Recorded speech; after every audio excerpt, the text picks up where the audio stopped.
Ne pas être endurant, c'est aussi, par exemple, dans son sens linguistique même, tu n'arrives pas à patienter. Dieu, il va t'aider, mais tu que c'est dans 20 ans. Toi, tu veux qu'il t'aide maintenant. Pourquoi? Et ça, c'est un autre problème. Tu fais des doigts, Allah, il répond 20 ans après, tu as oublié, toi, que tu as fait doigts. Okay? Non. Non, mais franchement, vous lisez le Coran, Ibrahim, Abraham, à la Mecque, il fait une doua. Il fait une doua qu'Allah, il envoie un homme pieux, etc. à la Mecque, et ça sera le prophète, sallallahu alayhi wa sallam, 2500 ans après. La doua, elle est exaucée à peu près. Hein.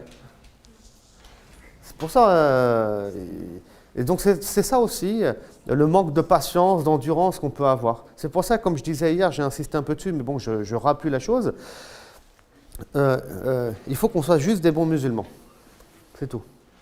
Faire confiance en Dieu, être endurant, s'en remettre à lui, être d'accord avec la décision, al-qadr, le destin qui soit bien, mauvais, faire les 5 piliers de l'islam au minimum. C'est simple, Yanni. On a une démarche, on a une voie, là, elle est claire, et tu avances dedans, et tu laisses Allah gérer ta vie, et tu seras heureux.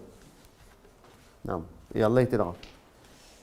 Mais si tu es orgueilleux, et que tu penses que tu te suffis à toi-même, que tu es intelligent, que c'est moi qui vais réussir, parce que je suis le meilleur, parce que je suis sur Facebook, parce que je ne sais pas quoi. Eh bien, vous savez, ça, c'est exactement l'attitude finalement d'Abu Jahl, d'Abu Lahab, ce qu'on appelle l'istighna, l'autosuffisance, où tu t'es coupé de Dieu. Non. Et Abu Jahl, vous savez ce qu'il a dit, c'est dans la sourate Al-Alaq. Il a dit au prophète sallallahu alayhi wa sallam, attends de voir, justement dans ce contexte-là, attends de voir, je vais venir avec mes hommes et tu vas voir, parce qu'un jour le prophète lui a répondu. Il dit, tu me réponds toi? Il dit, je vais venir avec mes hommes à moi et tu vas voir ce qu'on va te faire. Et Allah, il dit quoi? Bah, viens avec tes hommes, nous on va venir avec Az-Zabaniya, les anges de l'enfer, etc. Et on va voir c'est qui le plus fort. Non. Donc, subhanallah, c'est important que vous compreniez ça. Le prophète sallallahu alayhi wa sallam, il a un logiciel clair. Il craint personne, il craint Allah subhanahu wa ta'ala. Et c'est franchement, et il avance dans ce sens-là. Et c'est le logiciel de tous les croyants.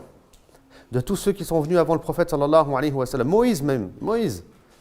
Allah, il lui parle. Il lui dit, va voir Pharaon. Moïse dit quoi? Pharaon.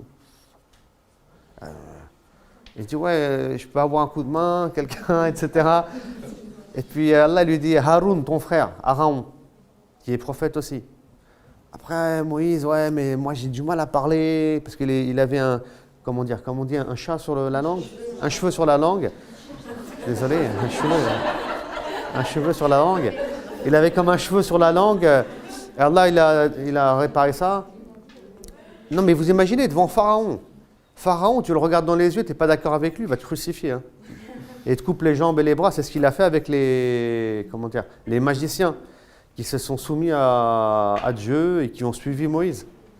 Donc on n'a pas peur. Le croyant, il n'a pas peur. Comment tu peux avoir peur si Allah il a ses anges et Allah il est présent avec toi et ça, c'est des enseignements coraniques en fait. Hein. Et c'est des enseignements très importants pour nous les musulmans. Même les grands savants de l'islam qu'il y a eu, ils n'avaient pas peur du coup. Ils allaient voir, ils allaient voir des califes, etc. Et des fois, ils étaient virulents, ils n'avaient pas peur. Ils disaient la vérité.